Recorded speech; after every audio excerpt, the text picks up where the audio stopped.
ಬನ್ರಿ ಈಗಲಾದ್ರೂ ನಿಮ್ಗೆ ಸಮಾಧಾನವಾಯ್ತೇನ್ರಿ? ಸಮಾಧಾನವಾಯ್ತೇನ್ರಿ?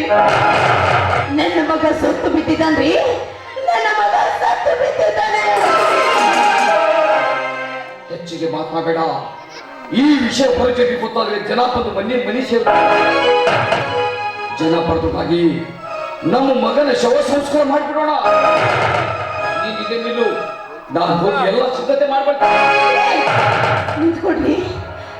ಯಾಕೋ ಏನು ಇವತ್ತು ನಿಮ್ಮ ಪಾದಕ್ಕೆ ಹನಿ ಹಚ್ಚಿ ನಮಸ್ಕಾರ ಮಾಡಬೇಕು ಅಂತ ಆಸೆ ಆಗ್ತಾ ಇದೆ ರೀ. ಆಸೆ ಆಗ್ತಾ ಇದೆ. ಒಂದೇ ಒಂದು ಸಲ ನಿಮ್ಮ ಪಾದ ಕೊಡಿ ಸ್ವಾಮಿ. ಹನಿ ಹಚ್ಚಿ ನಮಸ್ಕಾರ ಮಾಡ್ಬೇಕ್ರಿ.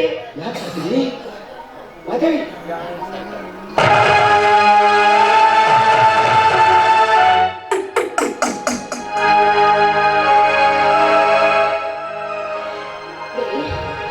ನೀವಿನ ಹಾಲಿನಲ್ಲಿ ವಿಷ ಹಾಕಿ ಮಗನನ್ನು ಕೊಂದು ಬಿಡು ಅಂತ ಹೇಳಿದೆ. ನಿಮ್ಮ ಮಾತಿನ ಪ್ರಕಾರ ನಾನು ಅದೇ ರೀತಿ ಮಾಡಿದೆ. ಆದ್ರೆ ಎಂತ ಕರುವಿನ ಕುಡಿಗೆ ಹಾಲಿನಲ್ಲಿ ವಿಷ ಹಾಕಿ ಸಾಯಿಸಬೇಕಾದ್ರೆ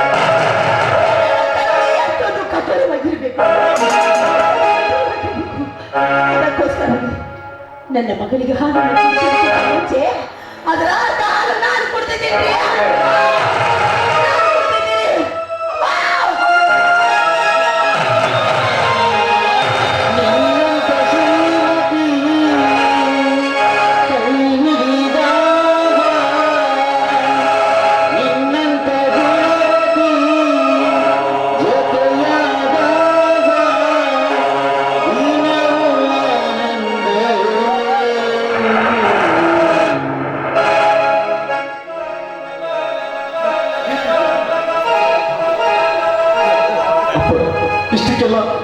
ಇಷ್ಟಕ್ಕೆಲ್ಲ ನನ್ನ ಮಗಳ ಇಲ್ಲ ಪುತ್ರ. ಮಾತಾಡಬೇಡ ಪುತ್ರ. ಇದರಲ್ಲಿ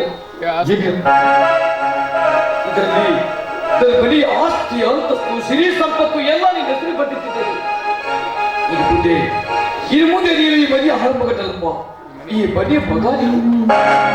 ಈ ಮನೆಯಲ್ಲಿ ಯಾವುದೇ ನ್ಯಾಯ ನೀತಿ ನಡಿಬೇಕಾದ್ರೆ ಈ ಮುಂದೆ ನಿನ್ನ ಕೈಯಲ್ಲಿ ನಡಿಬೇಕು. ಪ್ರಸಂಗ ಬಿದ್ರೆ ಪ್ರಾಣ ಕೊಡಲು ಸಿದ್ಧನಿರ್ಬೇಕೆ ಹೊರತಾಗಿ ಈ ಮನೆಯಲ್ಲಿ ಯಾವತ್ತು ಅನ್ಯಾಯಕ್ಕೆ ಆಸ್ಪದವಾಗಬೇಕು.